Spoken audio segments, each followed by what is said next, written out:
Hey, what's up, everyone? This is Minnesota Mike back with you for another video. This is another one in my vlog series that I do through the Memphis Songwriters Association in conjunction with the blog that I write for them, talking all about songwriting and what has worked for various artists over the course of a handful of years, whether those songs have been hits or not.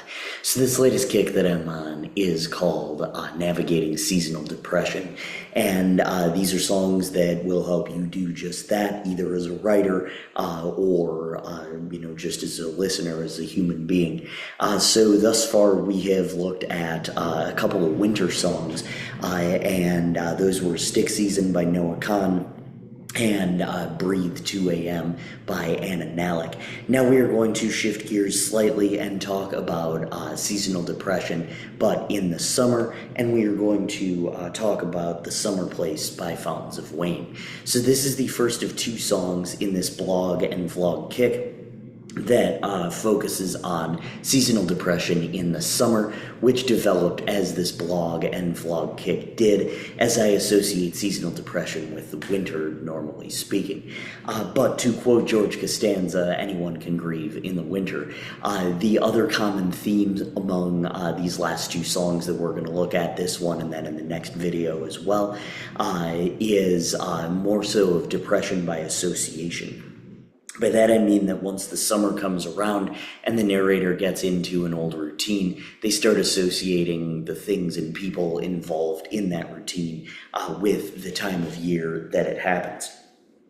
So lyrically, "The Summer Place" has one of my absolute favorite opening lines ever. "She's been afraid of the Cuisinart since 1977. Now when she opens up the house, well, she won't set foot in the kitchen." It then dives into more detail about her family, her brother who's dating an architect who never gave her the proper respect, but she still meets the ferry to greet them. It is then revealed that everyone described meets up at the Summer Place, and it plays out as somewhat of a Hotel California advertisement saying, "We've got the space if you've got the time, but warning, it's another state of mind." And speaking of that other state of mind,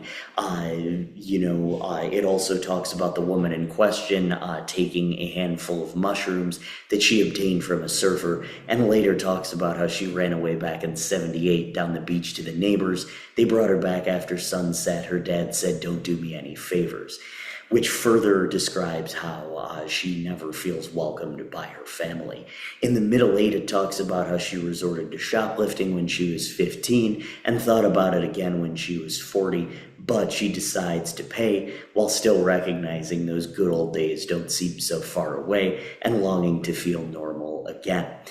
So in terms of the discussion on seasonal depression, it's the idea that every summer she's forced to deal with her family and find a way to cope with it, again, getting into that routine seasonally and being powerless to feel empowered to stand up to them. At first listen and second and third, frankly, it feels like it's going to be a goofy song with the reference to the Cuisinart that never gets mentioned again, but there is a deepness to the lyrics that gets at seasonal depression through the lens of family traditions that are toxic for one particular member. So melodically, this song fits well with the alt-country vibe present on the Parent album, "Sky Full of Holes." It's written in the key of C major. The intro uses A minor, F, C, and E7, which is a 6-4-1-3 pattern that gets played twice before ending on the F and the G, which are the 4 and the 5 chords. The verses then use C, E minor, and A minor. That's played 3 times, and then that is a 1-3-6 pattern, and that's followed by E7 and F, which are the 3 and the 4 chords. That whole pattern gets played twice.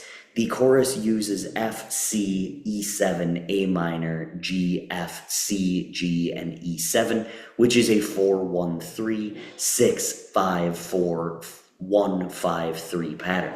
That is followed by A minor, F, C, E minor, E7, that's a major chord, so E7, A minor, F, C, E7, F, and G, the same chords as the intro. So the middle 8 uses A minor, G/B, C, F major 7, and that is a 6-5-1-4 pattern that gets played twice before ending on D/F sharp, G, E7, G and E7, I should say, which is the 2, the 5, and the 3. The outro uses F, G, and A, more on that below.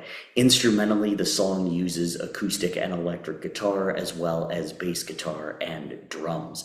Structurally, the song uses a verse, chorus, middle 8, verse, chorus format. The structure is an interesting one because each verse contains 2 stanzas, except for the last one. Yet despite that, you still feel like there's not enough information in the verses, even the ones that have 2 stanzas. I don't mean that negatively, of course. I wouldn't be talking about the song if I thought it affected its quality. But ending the verses on the subdominant 4 chord in the verses, and then the 5 chord in the chorus, and then the 3 chord in the middle 8 takes the listener from tension to anticipation to uneasiness and to some sense of resolve each time the verses start off.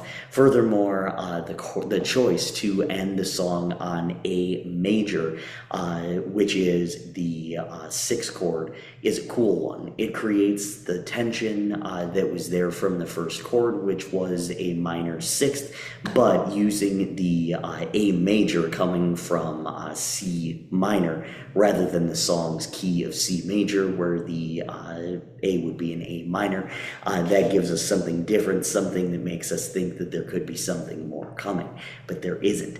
As I was typing this, it felt like an extension of the melody section, but that's because those 2 things play into each other so well, and one can't function without the other. You could argue that really any song that we've looked at is that way, but Adam Schlesinger's attention to detail was absolutely stunning, continues to be stunning, even though he unfortunately is gone, and all of the best songwriters meld these 3 categories together seamlessly: the structure, the melody, and the lyrics. So you can listen to The Summer Place. It is linked below.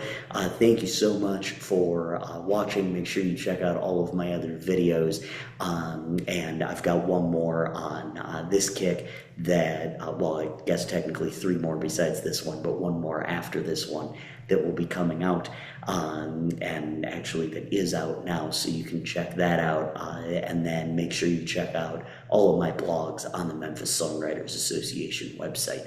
Thank you so much.